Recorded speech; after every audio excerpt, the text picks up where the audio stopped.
Good morning, everyone. I hope, first of all, everybody's taking good care of themselves and everybody's doing well. My name is Raghav.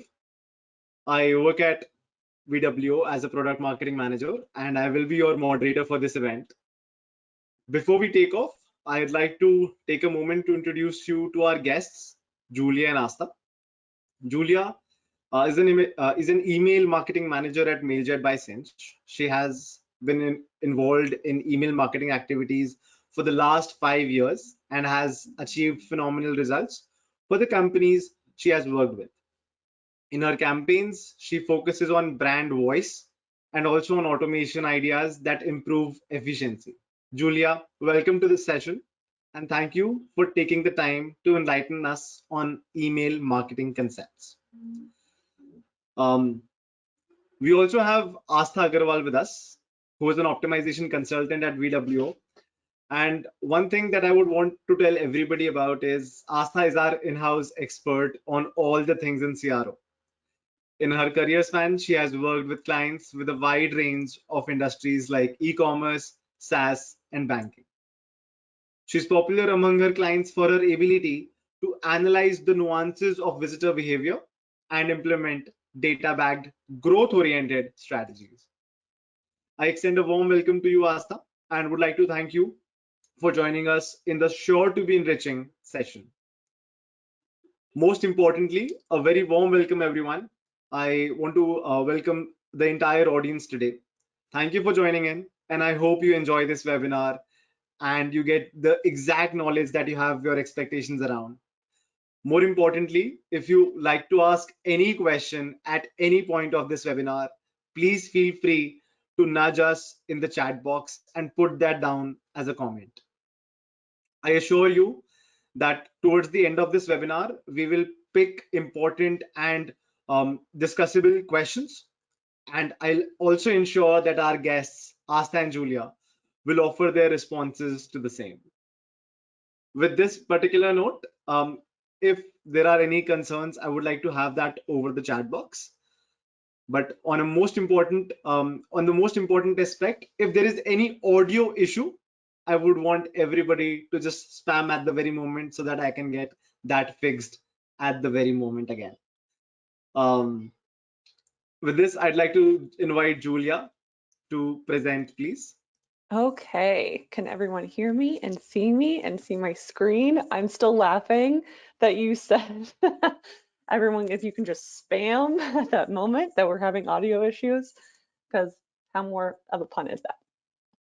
Okay, so let's get started, shall we? I'm Julia. I'm so happy to be here with VWO. I think it's going to be a great webinar. I'm so excited to learn about more CRO from their side as well. So it's going to be a really great webinar and you're in for a treat. Okay, so I am here to talk to you about how to convert more users from your email campaign. And we're going to dive into a lot of topics. So hope you have your notebooks ready. I know I do. So let's get started. Oops, sorry. Okay, so just a little bit about me. I am the email marketing manager at MailJet by Cinch. I also work with the Mailgun and Email and Acid brands.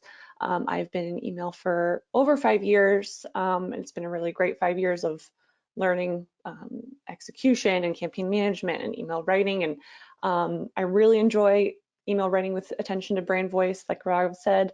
I really enjoy automating and finding new ways to make our lives more efficient and our team more efficient. And I also live in Chicago, so if anyone's from Chicago, shout out. A little bit about MailJet. We are an all-in-one email platform with features such as a drag and drop editor, email previews, and list verification. So, and we also have great content on our blog. So if you're looking for some light reading, I actually have a lot of resources for you later in the presentation, but just a heads up there. Okay, so there are two different sources I'm going to be talking about here as kind of a background to my presentation. And these were both published by MailJet.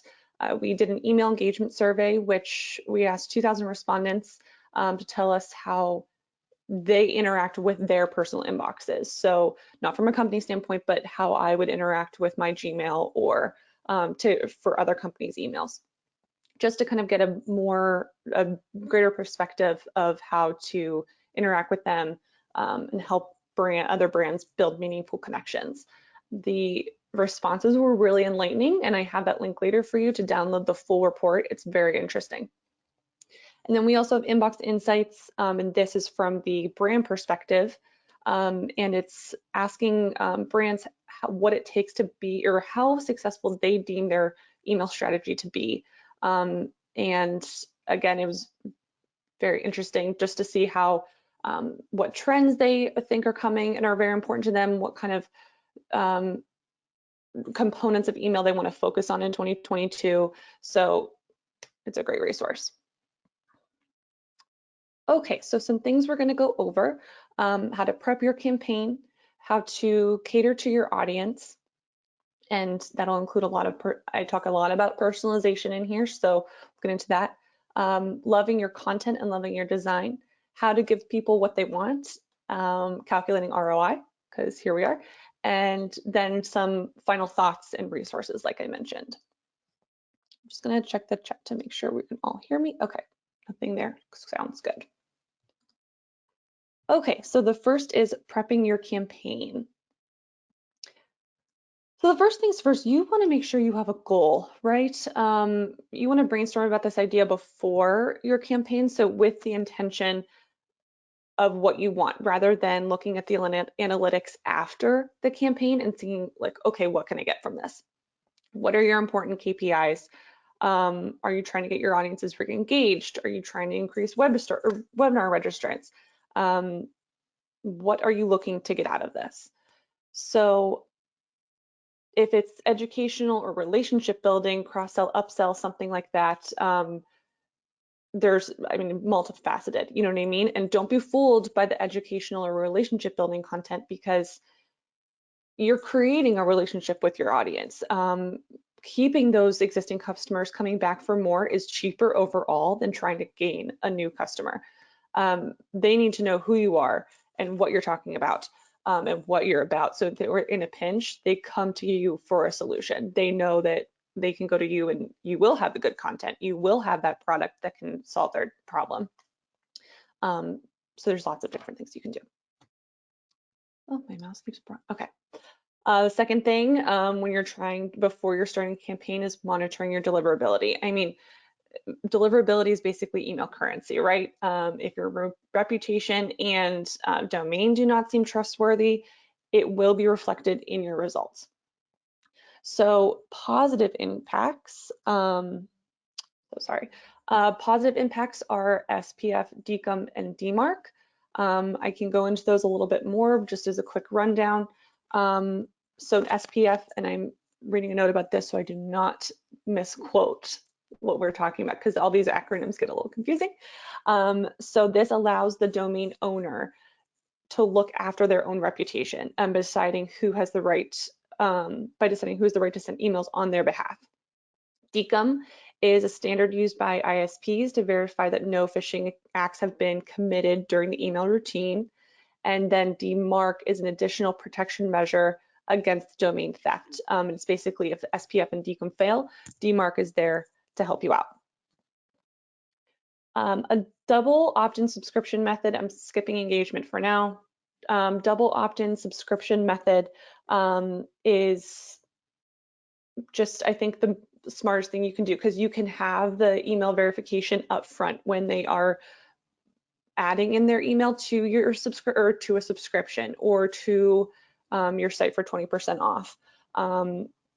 And then they receive an email that says confirm your email, so that you know, one, it's the most valid, they didn't fat thumb their email address and have a typo, and then you know it's not some spammer out there trying to just get on your list.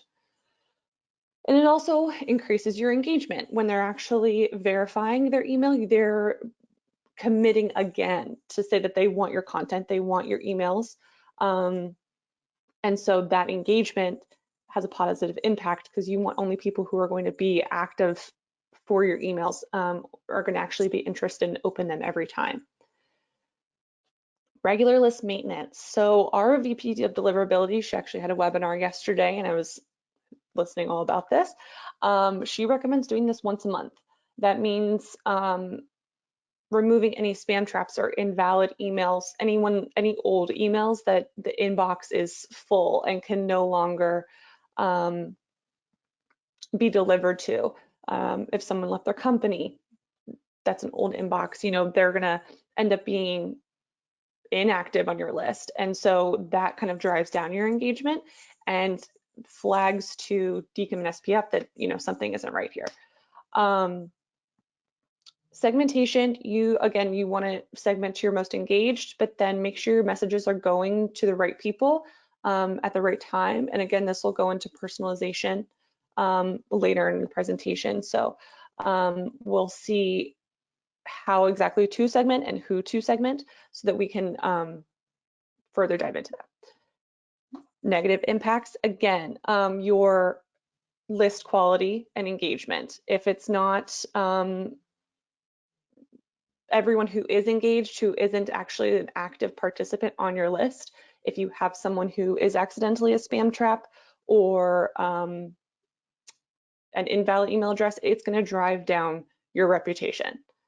Your email content and design, you know, avoid using spammy words like free, sale, click here. Please don't use click here. You can also, you know, if your image is too large, it can end up in the spam folder.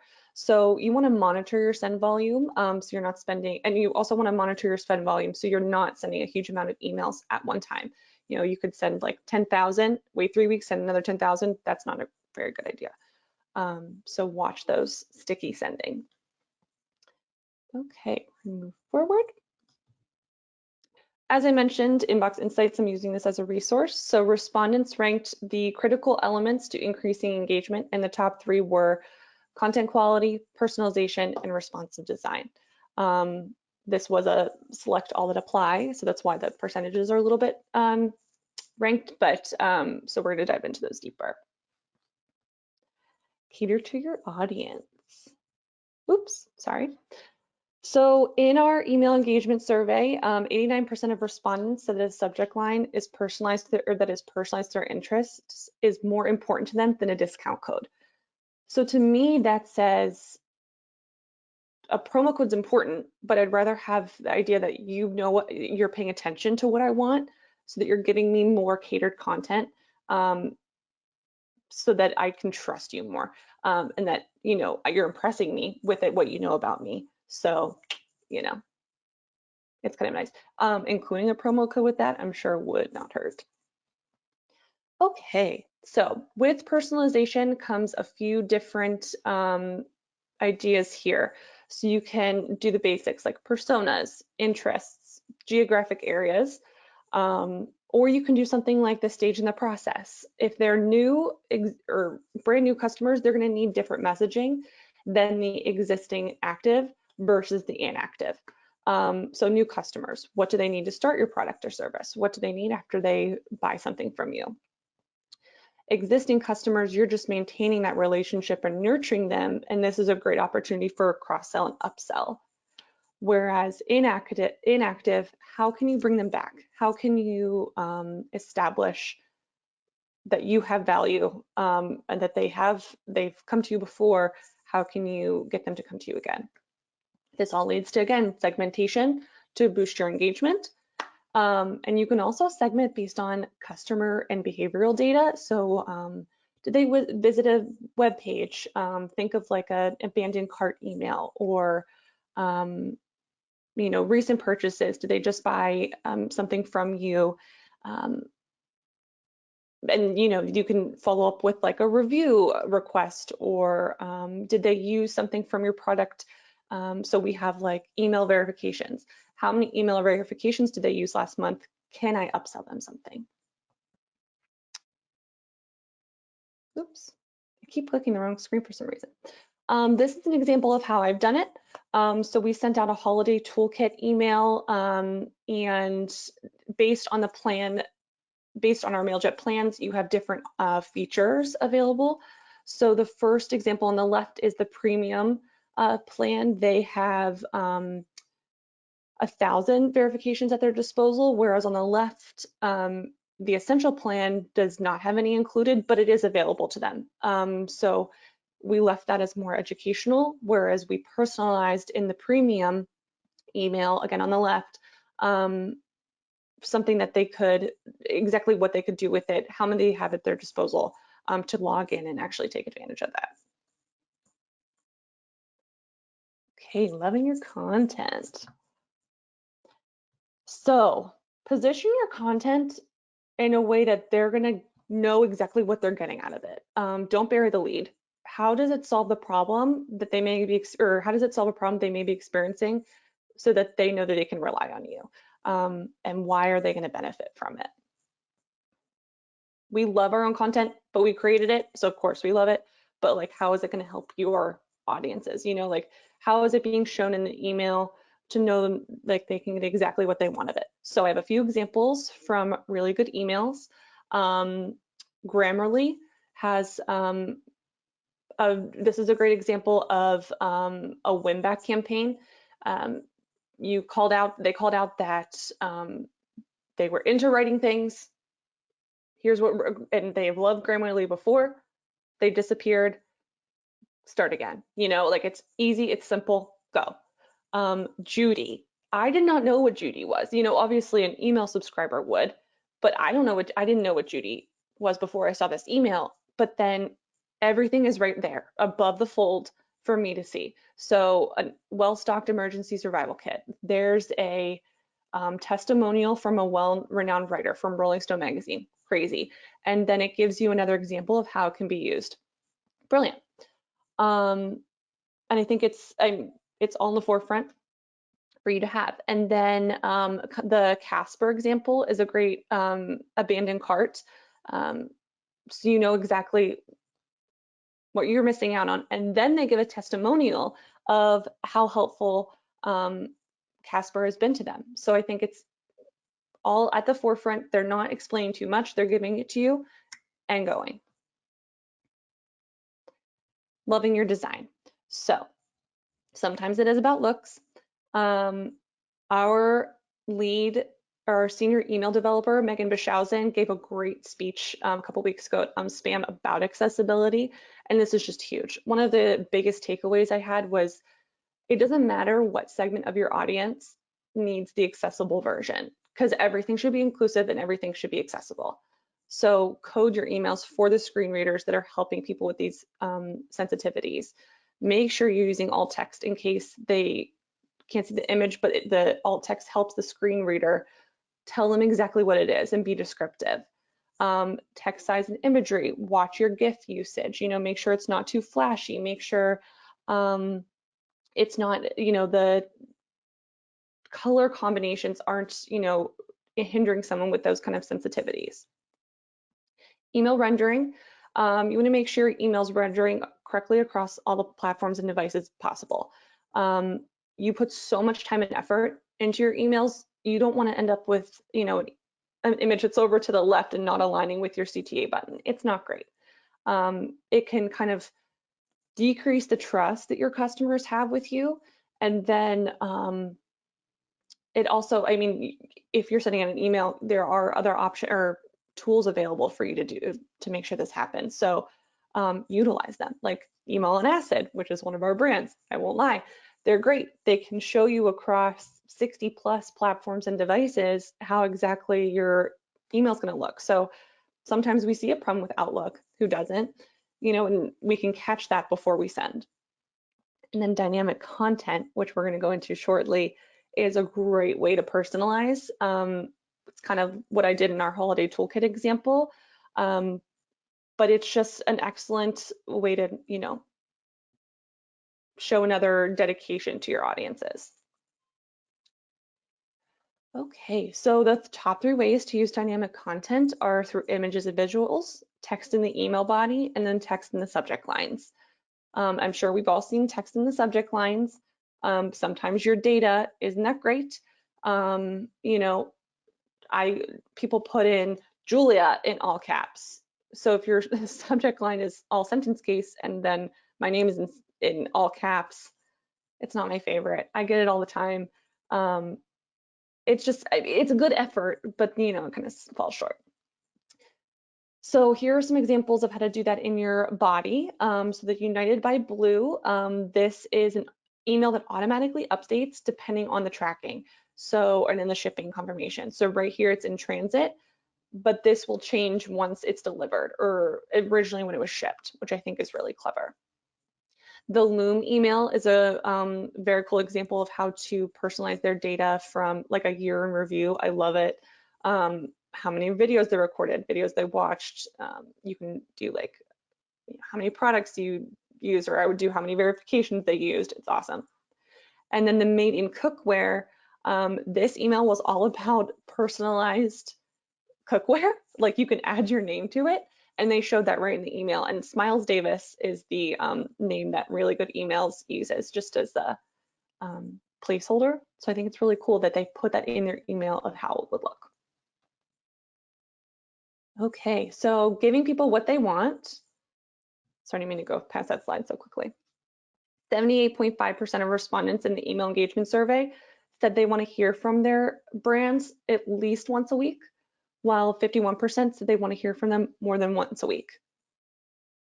Take that and run with it. You know, I mean, a lot of people, you know, if depending on the industry you're in, it's gonna be, you can send a lot because if you have a lot of promotions or a lot of products you want to hit, but just keep in mind that sometimes less is more. Or if you're only sending once a week, maybe you can nudge it up to 2 and see what happens. So some options for you here. Automated and trigger campaigns. This, along with dynamic content, saves you so much time and gives you so much opportunity. So you can do them based on the behavioral aspects like I was mentioning, or even with onboarding, you know, you want to make sure that your customers are receiving a nurture series if that's applicable to your product. And I know this is cliche, but timing is everything individually for that campaign, but then also for your whole strategy. So I also have it under testing because it can be something cool to test. Dynamic content. We had, just as an example, we had a pricing email that needed to go out, and we send out in 4 languages. Each plan had a different feature allocation that needed to be included. We made that dynamic so that instead of sending out 25 emails, I could trigger the dynamic section off the segment. And then it saved me time and execution and still provided a personalized experience. So just keep these things in mind, because it's not just for the benefit of your audience, but it's for your benefit too. Testing, love testing. You can test anything you want. Subject lines, CTA buttons, content. Do they like something straight to the point or funny? Do they like something vague or specific? It's great. Like I mentioned, timing. You can see, you know, are they more going to respond to an email if you wait a week after they onboard, or in 3 days? You know, how long does it take for them to buy something else? Upgrade? You don't know. Try it out. And I love testing with content placement and corresponding subject lines. So if I have multiple features in an email, I like to, so for our blog newsletter example, so say I have 3 blogs, I will correspond the last feature in the email with the subject line. So that way I can see if people are actually only clicking on the first feature because it's easy, or if they're actually taking the time to go to the bottom of my email to read that feature. And it's a really cool test. And it's just interesting to see people's behavior because they often do go down because they actually care about that topic. Okay, calculating ROI. We just did a very in-depth article about this, and I'm going to include the link for you because it's a lot of math, 1, that we don't have time for today. 2, it's very complex. There are so many complexities such as your providers, your employees, your services, how much is going into your total email cost. So this is a very personal thing that you can take away. There are multiple possible conversions from an email, and not every email is trying to make a sale. You know, I send out the blog newsletter. That's not trying to make a sale. It's just trying to get education out there. Whereas there are 5 attribution models that you can use. And again, we dive so much deeper into this in our blog, so I will have that for you. But last click attribution, first click attribution, linear attribution, position based, and time decayed attribution. There's tons of examples and more definitions, so I do have this for you. I just figured it'd be a little bit easier for everyone to do it on their own. So very cool coming to calculating email ROI, because it's to show that email is making a difference in your strategy in your company. Email is the channel that brings in the highest ROI. So why not, give yourself a boost, get a little raise out of it, it'll be excellent. Okay, so we're gonna wrap it up. Can't believe I babbled to you for this long, but it feels like 5 minutes to me, sorry. Let's see. Okay, so email dues. Monitor your deliverability, because again, it's your email currency. Personalize the user's content and their experience overall through copy, segmentation, promotions, whatever. Implement accessibility always. And again, Email and Acid's a great tool to help you make sure that your emails are rendering. Email don'ts. Don't forget to test your emails before you send for rendering. Send out a campaign without a, don't send out a campaign without a direct goal and purpose in mind. Just lead with that thought and it'll be more successful overall. And please don't use the term e-blast. I doubt anyone is doing that here, but anymore, but I'm just putting it in there. Don't use it. Okay, great resources for you. So again, Email and Acid is a great email rendering tool. We also have email previews in MailJet that is combined with Email and Acid. So that's perfect. It's so helpful. I use it every day. Megan, our email dev, uses it every day. Email verifications. So that is a great list maintenance tool, like I mentioned. You should be doing every month if you can, or at least every quarter. Mailgun has great API solutions and other deliverability products. So if you care to check that out. We have a great podcast at Mailgun called Email's Not Dead. Megan and I actually just did an episode that'll be coming out shortly. That might have been a sneak peek, so sorry Thomas, if you're watching. It's very interesting and our team is so funny and so great to listen to. Community. So the Email Geek Slack channels, if you're not part of it, apply. It's so cool. I don't know what I was doing before the Email Geek Slack channel, but it's so cool. It's just great to be part of this community. Same with Women of Email, amazing. And if there are any others, please share them with the group so we can all join in them together. I truly love this community and how niche it is, but how excited we all are about this. So please drop them in the chat.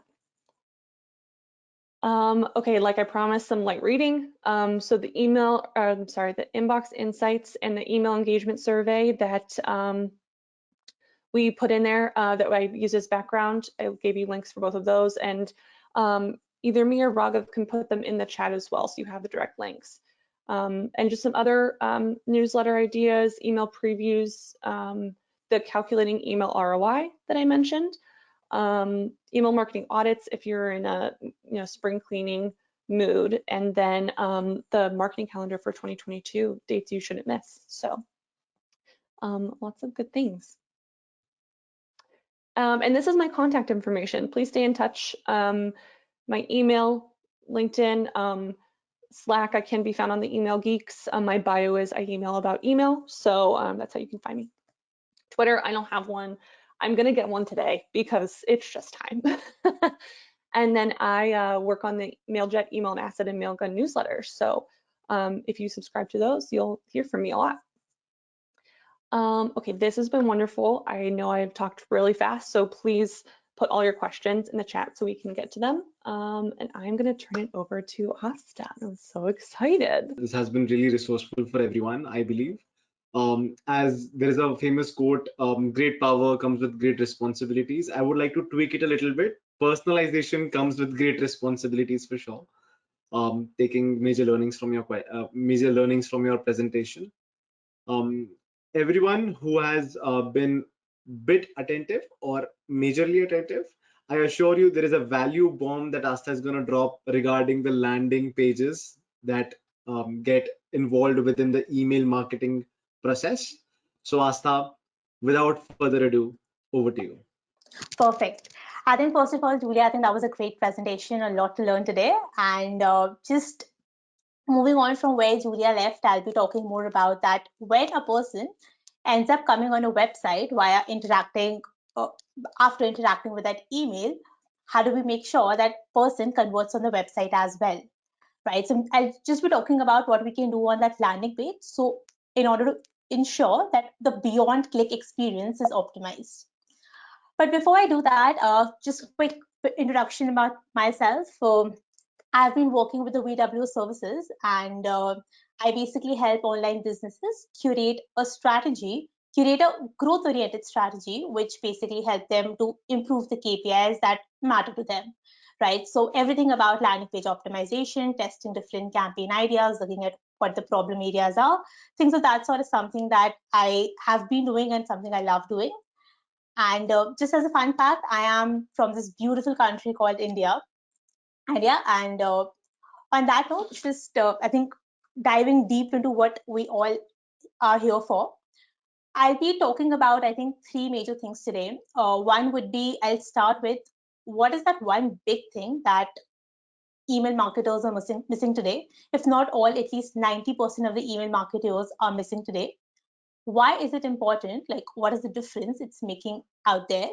And once you've established what is the importance of that one particular element is, how can we get started, right? So these are the three things that are in my agenda, what I want to sort of deliver through this entire engagement. And coming to like that one big thing, what typically happens is that today, email marketers just focus on what's on the email. We just limit our entire optimization to what goes on the email. We definitely, I think, testing subject lines, testing email copies, testing CTAs, 100%. Like I think that is 100% important. But at the same time, when a person is clicking on that CTA, they're convinced with your email, they're converting amazingly well. The person clicks on the CTA, we also have to make sure that on the website, they're landing on an experience that they expected, right? Think this way, like people who are coming via email, for them, that landing page is your entire website. They just know or they just remember about your brand, just that much what is written on the email. They are not on your homepage, so they don't essentially know about how many people are liking you, what do you really sell, or which all magazines have featured you. Nothing of that sort. They just know what's on the email. They just know what would be on the landing page. And based on these two experiences is how they're going to convert. So you can't just limit your optimization to what's on the email, but you have to think beyond that click. And that's what I'm going to talk more about, that what to do on your landing pages so that the person, once have landed on your website, is also converting after that. Four small yet big things that we can get started with. One, adapt the intent of the landing page based on what is the intent of the CTA. I'll cover all of these four with examples in the next slide. So I'll probably just read them out on this slide and just talk a lot about it on the upcoming slides. So first is, of course, as I said, adapting your landing page intent with the email CTA intent. Other would be adapting your emails based on the segment that is targeted. Adapting your landing page based on the segment that's targeted. The third would be having an alignment between what's on the landing page and what was on the email copy. And last would be sequencing products on the landing page based on what was the email intent. Diving deeper into it, talking about what do you mean by when I say that you have to adapt the landing page intent with the email CTA copy intent? What do I really mean? Imagine you get an email. Let's say we got an email from an e-commerce client. The emails, most of the emails, the email says shop now. I think typically which page you would expect to be redirected to. The action is more about shopping, right? So I am expected to be redirected to either a product page or a collection page where I can essentially take that action of shopping. But what we have seen in a lot of, like, if let's say I receive 20 emails in a week, I think at least in 12 emails, if not more, I'm being redirected to the homepage. Homepage doesn't align with the action of shopping. That's the first thing. Secondly, let's say, let's take an example of a SaaS company where on the email, we try to get back a lot of people who have started filling a form, but we have lost them at step 2 or step 3, something of that sort. We always want to get back those users because they seem to be a high intent user for us. But when we send them an email, why do we have to get them started on the entire form again? Why not redirect them to the very same place where they left the form from? So continue registration should ideally redirect them to the intent that they have. They want to complete that registration form, right? So just send them to the last step where they left the registration form. So the idea is that you adapt the CTA copy to what action they are expecting to get out of it. For example, I'll just give you an example. On my screen, this is an email by a player in the aviation industry where they are sort of promoting a package to Kathmandu and Singapore. They have a rough itinerary over here and the CTA says book now. When I click on the CTA, I landed on a generic destination page where I'm supposed to make all the selections again. On this email, if you're talking all about a package which is sending me to Kathmandu in Singapore, I'm clicking on book now because my intent is to visit this place. Why not have these as default selections? In fact, why not test it? In one case, you test this particular variation that I have on my screen. In another, you have the location selected as Kathmandu in Singapore. In the third one, you actually also have the flights selected as per the itinerary that is given over here. The idea is that we want to take the user deeper into the funnel as soon as we can.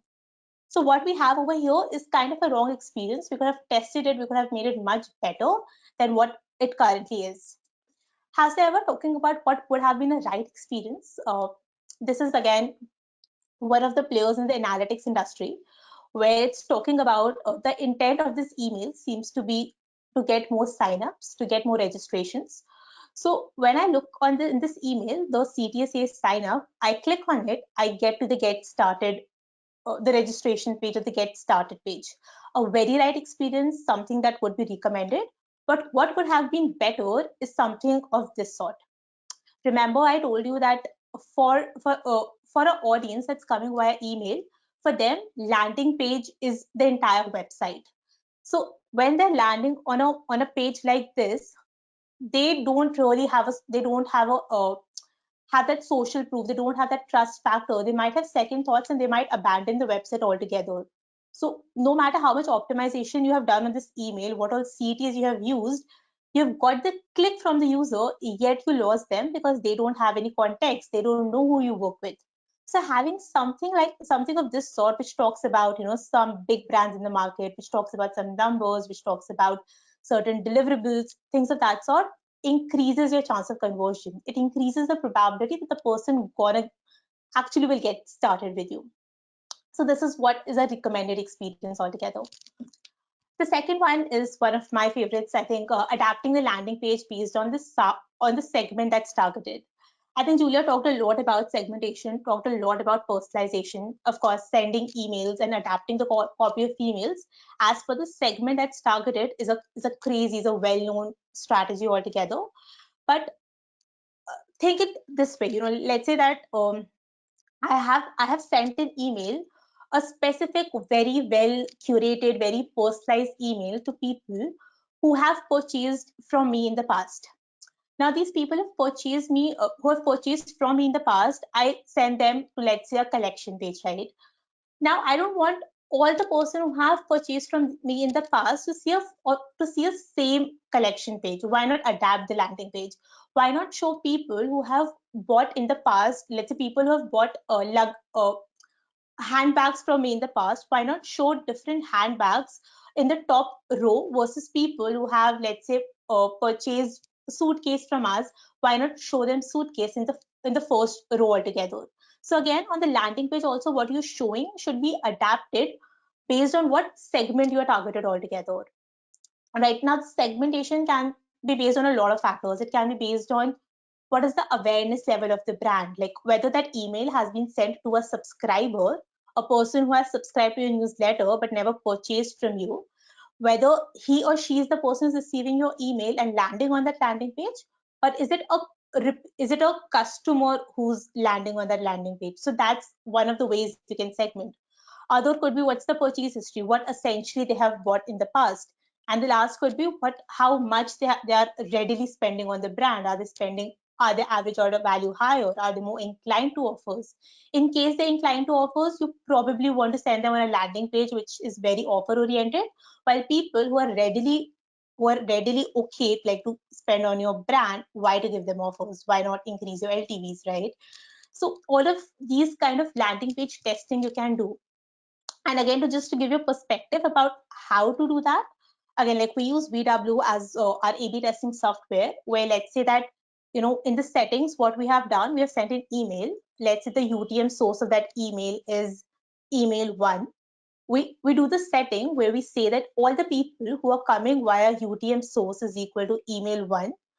In that, 50% of the people see the control, 50% of the people see where my top row is more is more discount oriented. 50% of the people see where my top row is not so discount oriented. They are high value products, right?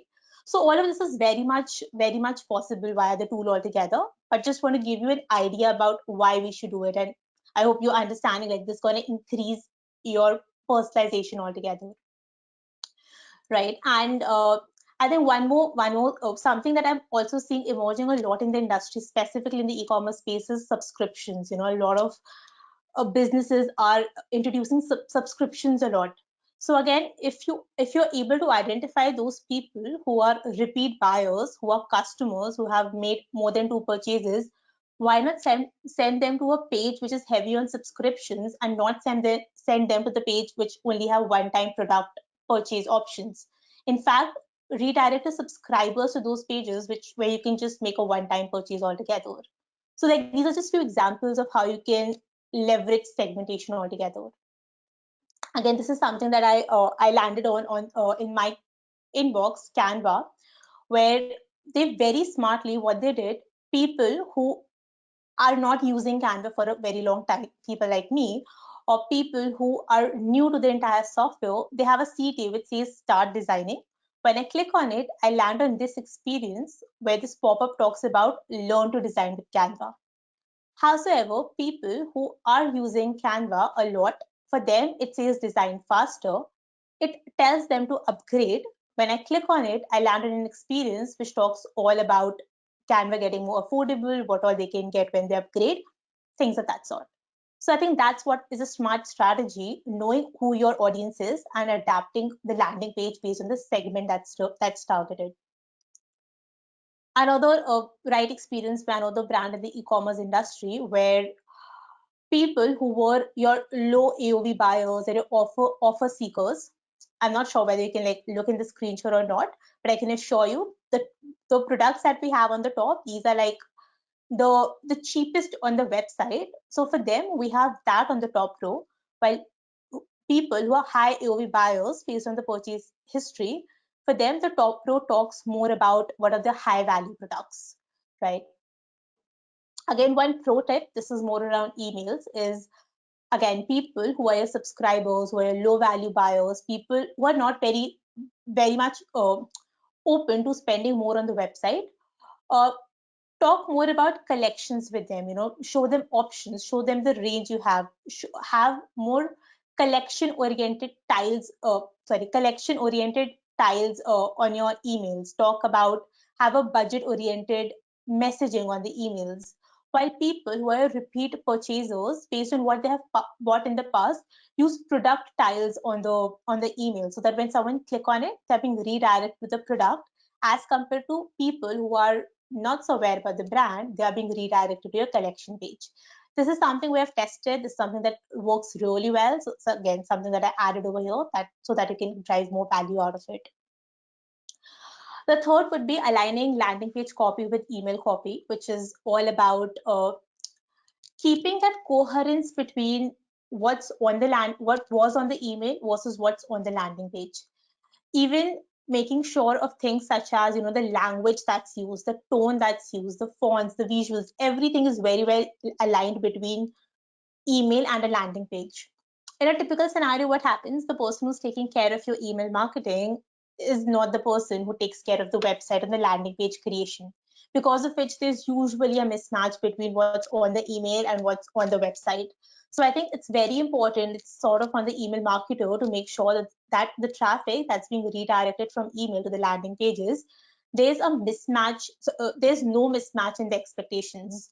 What's written on the email should be repeated, like not repeated a lot, but if there's an offer there, that offer should again be mentioned on the landing page, because people are moving to the website will not go back and check their email to see what was the code altogether. And once they leave the website, there's a very low possibility that they're going to come back again. Right, so make sure you use similar language, similar fonts, make sure your landing pages are as reiterative as possible. You mention all the offer you are giving, you mention the benefits that were highlighted on the email, because that benefit essentially made them click on that email. But at the same time, don't repeat the entire content from the email, just repeat what is the benefit, and then you should expand using testimonials, product reviews, data about its usefulness, things of that sort. The idea is, I think the master strategy is keep your emails short, keep it compelling enough that the person clicks, get them on the landing page, optimize your landing page. Even if they, let's say they don't convert, they drop off from that landing page, you can always retarget them using your Facebook ads, using push notifications, things of that sort. So the idea is to at least get them to the landing page. And of course, we don't want them to drop off, but keep your emails short and expand on the content of emails on the landing page with your social proof and things of that sort. And one of the most important things, I think I have seen hundreds of brands doing this wrong, is if, let's say, I'm giving them a 10% off on my email, don't introduce a new offer on the landing page. If you introduce a new offer on the landing page, it confuses the visitor. He or she starts recalculating that which offer they should move forward with. The more you confuse them, the more they're going to delay the decision, the higher chance that they're going to drop off, right? This is an example of a wrong experience. Again, an e-commerce brand talks about 15% off on the email.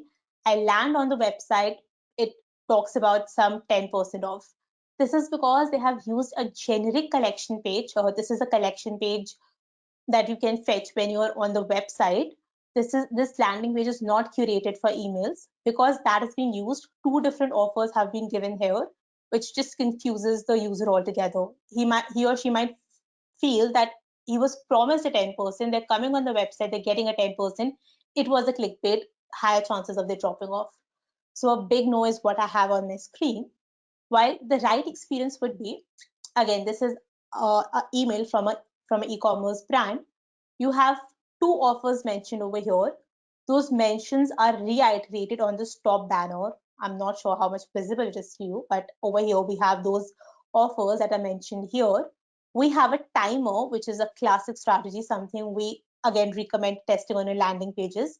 Have two variations, one with timer, one without timer. See what works for you. Test out the timer duration. Is 24 hours good? Is 12 hours good? Uh, Things of that sort. And this is what's again expected out of an optimal journey. The offer that is written over here should be reiterated over here, because I have two offers. You can't expect me to remember the codes of both the offers and the amount that I'm supposed to spend to get to unlock these offers.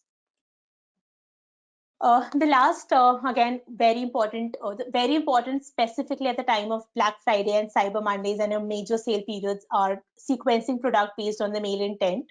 This is something that's noticed a lot on the sale emails, where you'll see a lot of emails in your inbox which talks about an up to 40% off, up to 30% off, things of that sort.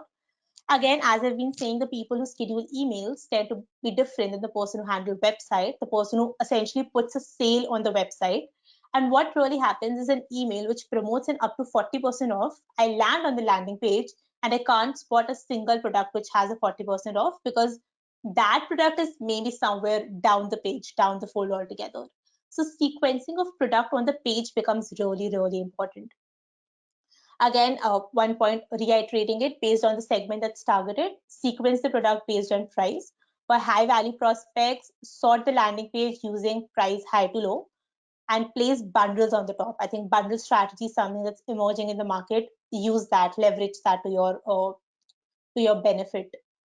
Also, based on the imagery that's used in email, specifically for industry where visuals play a very, very important role. For example, in the apparel industry, if I looked at an image, I really love the outfit, I click on an email. If that outfit is something you sell, put that on the top, because that imagery is something that really excited me.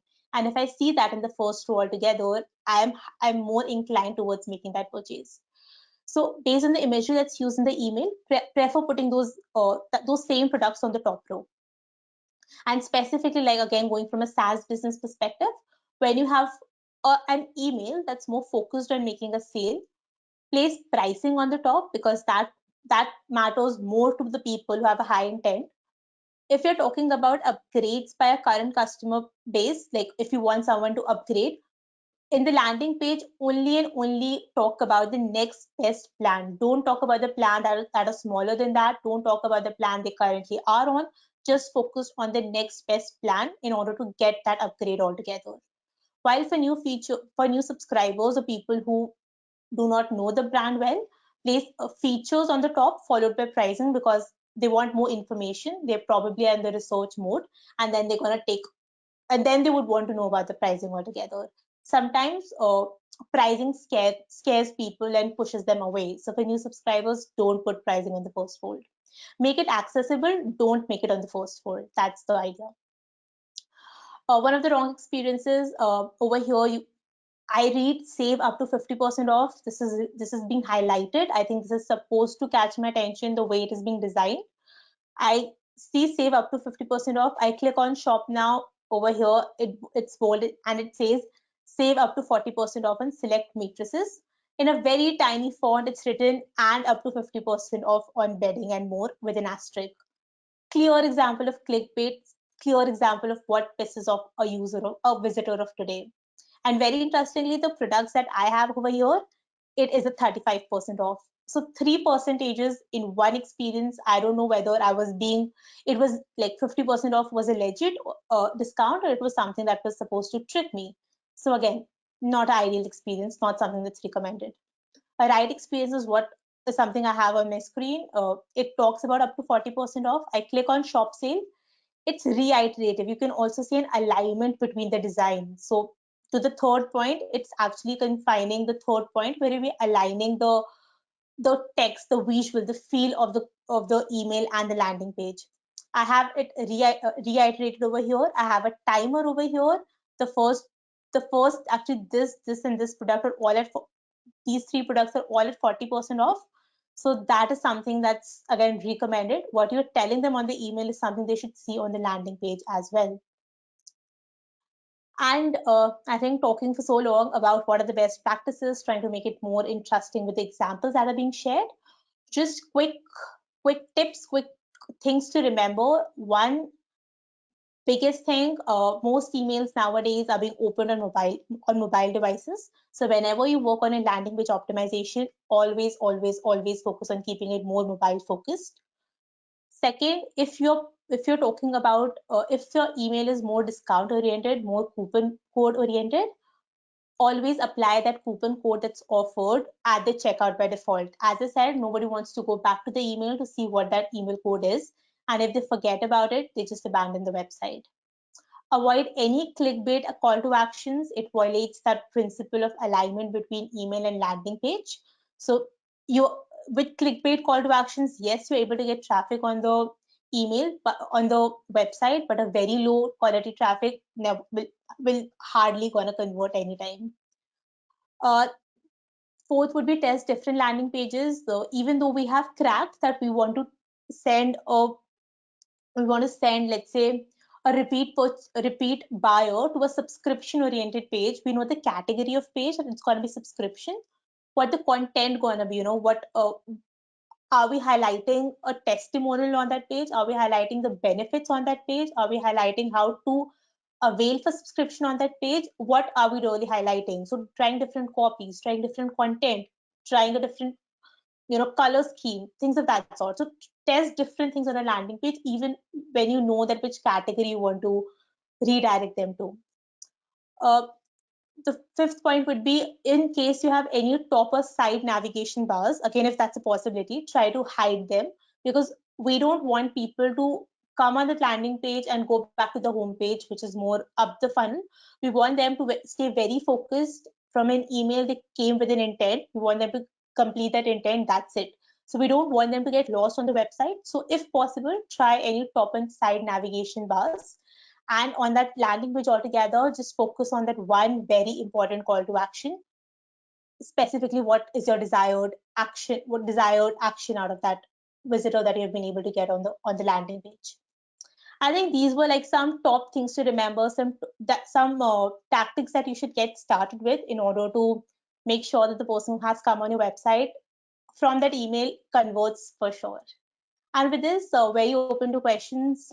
So, Julia, first of all, the person says that thank you for taking this webinar, much appreciated. It would be great to know if we should subscribe to a very specific newsletter from any company in the world, so which has a great reputation, so we can benchmark it for the later run, right? Because maybe she's concerned about, he or she's concerned about getting um, the, the best ones in the list so that we do not miss out on any important information, right? Totally. Ooh, so here's the thing. Benchmarking is hard because you don't know, every industry is different, and you don't know, they could be putting out a newsletter. You don't know if it's successful. I mean, it could be successful to you because you're getting something out of it. So I think if you're looking for something to benchmark against, maybe subscribe to, like, do some competitor research, subscribe to their, it's true, like subscribe to their newsletters to see what they're putting out and how they're treating their customers. And also, like, anything content wise, and sometimes you just, like, it's a test, you subscribe to some, you might unsubscribe to them a month in because they're not giving you what you need.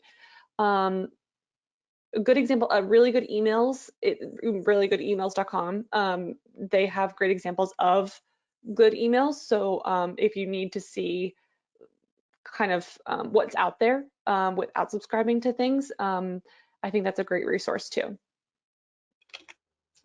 Understood. And everyone who is attending this webinar, I assure you that we'll drop a particular email to each one of you regarding the contents that we created, Astha and Julia created with the dashboard. And you will also get this entire recording directly in your mail within the 48 hours of time span.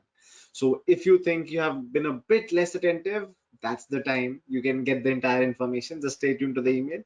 Most importantly, Julia, I would like to add on to the newsletter that they should subscribe to is for mailjet.com and for vwo.com, I believe.